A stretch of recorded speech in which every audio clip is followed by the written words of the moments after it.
All right. The title of my story is That One Time I Saw My Grandpa's Junk. I'm sure it's a story most of you can relate to. Who amongst us has not seen our grandfather's junk? For me, my story starts with my grandpa, who was really, in a lot of ways, a product of his own environment. He was forged in the fires of 1930s industrial Rockford.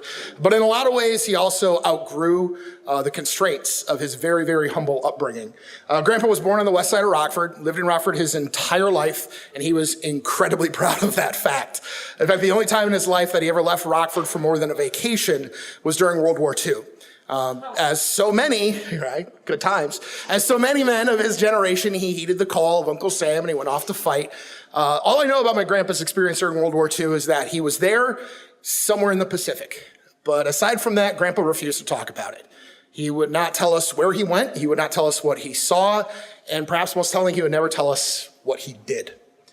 Shortly before Grandpa left for the war, he married my grandma. My grandma was not the love of his life. My grandma was not his high school sweetheart. My grandma was the prettiest girl who would say yes. They got married and my grandpa shipped out about 5 weeks later. But shortly after my grandpa returned from the war, he did what everybody else was doing and contributed to the baby boom, eventually producing 4 children. The oldest, my mom, Pam, and then they had Michael, and then they had Stephanie Sue, and then they had Sean. And it was shortly after that Sean was born that my grandma and grandpa realized this was just not a good situation for them. And while it wasn't completely foreign at the time, it was still pretty uncommon. They decided to go ahead and get divorced. And my grandma became a single mother of 4 children, and my grandpa became just another guy. He wasn't content to be just another guy, though. He wanted to make a mark in the world. And so he decided he was going to start his own business. And the way to do that at that point in his life was simple. Buy a bar. Because who doesn't love a good bar? And in fact, just around the corner at the Hotel Lafayette stood the Ram Room. Yeah. Most people, when I say the Ram Room, get a very different picture in their head of what kind of a bar my grandpa owned. But in reality, it was based on the local semi-pro football team, the Rockford Rams, that was around for a while. And it was kind of a fan bar, right?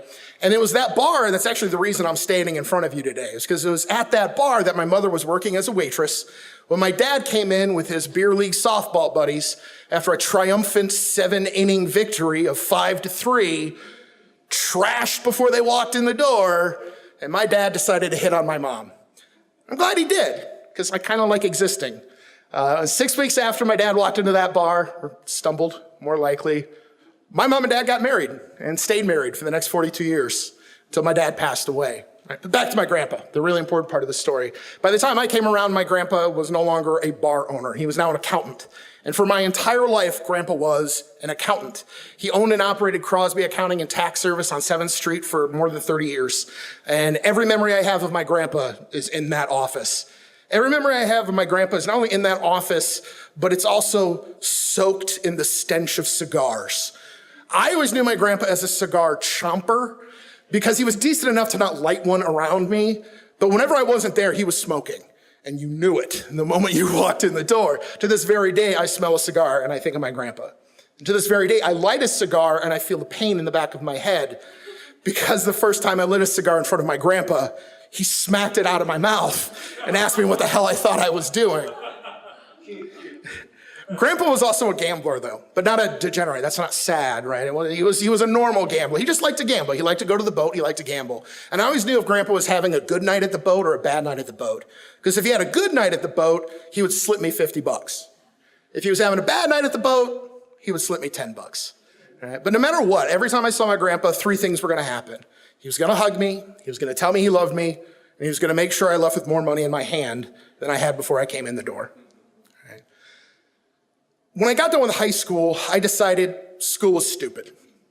I wasn't going to do this crap anymore. And so I decided I was going to go into the family business. And I was going to go down the path, that rite of passage that so many of my family members had done. And I was going to work at the tax office for my grandpa. And so in 1998, I went to work for my grandpa. And it lasted a month. To be fair, it's not that I was bad at my job so much as I was not good at my job. But the real reason I stopped working at the office was because while staying with my grandpa, while sleeping on his couch, I woke up in the middle of the night one night and just couldn't breathe.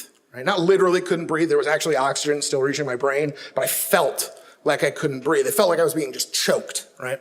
So I ran into my grandpa's rooms. Grandpa. They rushed me to the hospital, figure out that I have really bad sleep apnea. And I snore so bad that all the soft tissue in my throat had kind of shrunk down until I barely had any airway to work from, right? So they get it all figured out. Everything's safe. I'm going to be just fine. But just to be safe, they want to keep me to observe me for another day and a half. When I get out of the hospital, I go back to my grandpa's house, and there my grandpa's sitting in the front room with his head down. Grandpa, what's going on? I'm okay. You know I'm okay. You talked to the doctors. I'm really sorry, Jim, but Grandma's making me fire you. To this day, I'm the only person I know who's been fired by his grandparents for being in the hospital that they took me to. I was a little upset, to say the least, right? I was a little perturbed by this, but I could never not love my grandpa, right? He was my grandpa. I could never not love him. And so, I could not stay mad at him. And so I decided, all right, maybe school isn't stupid. And I enrolled in college at Rock Valley, and I finished there, and then I went to NIU, and then I stayed there for another degree, and I became a college professor, which is kind of weird for a guy who thought school was too stupid to continue. The whole time, though, every time I would go back and visit my grandpa, he would tell me, why aren't you going to law school? Why aren't you going to be a lawyer? You're so good at arguing. Why aren't you going to be a lawyer? I said, Grandpa, I like sleeping at night. I don't want to do it. Right? I just don't want to do it. But he was never ashamed, right? He was so proud. As I had to explain to my parents what you could possibly do with a communication degree, my grandpa could have been more proud than anybody in the world about his grandson getting his degree in communication. Not that he could explain what that meant.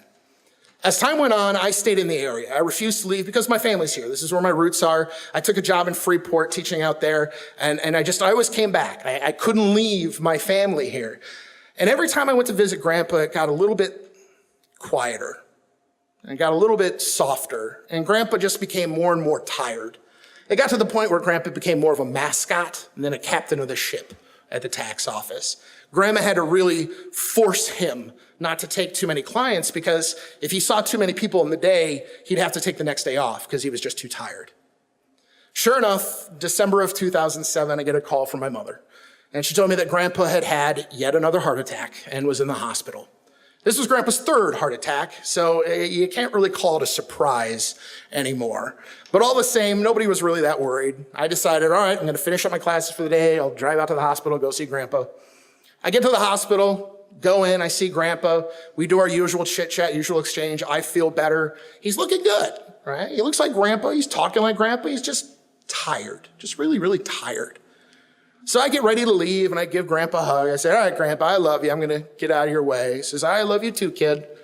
And I start to leave. And right as I hit the door, I hear Grandpa go, Jim, hold on.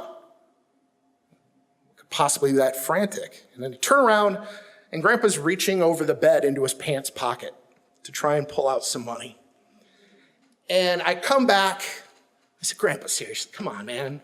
You're in a hospital bed and you're trying to hand me money? He says, no, absolutely not. And as he rolls back over, there it was. I could go into a graphic detail for you about what I saw that night, but I'm going to spare you the trauma that has cost me thousands of dollars in doctor's bills to this point and just let you know that I saw my grandpa's junk that night. I went home, went back to bed, and about 2 a.m, I get another call from my mom. And before she ever got a word out, I knew exactly what had happened. She told me that my grandpa was gone. Her father was gone. We went to the funeral a few days later, and I'm talking with my brothers and sisters. I'm talking to my aunts and uncles, and we're all sharing stories. Grandpa was Irish, so a funeral was pretty fun. And I'm telling them about how I'm just glad that the last thing I ever said to my grandpa was, I love you.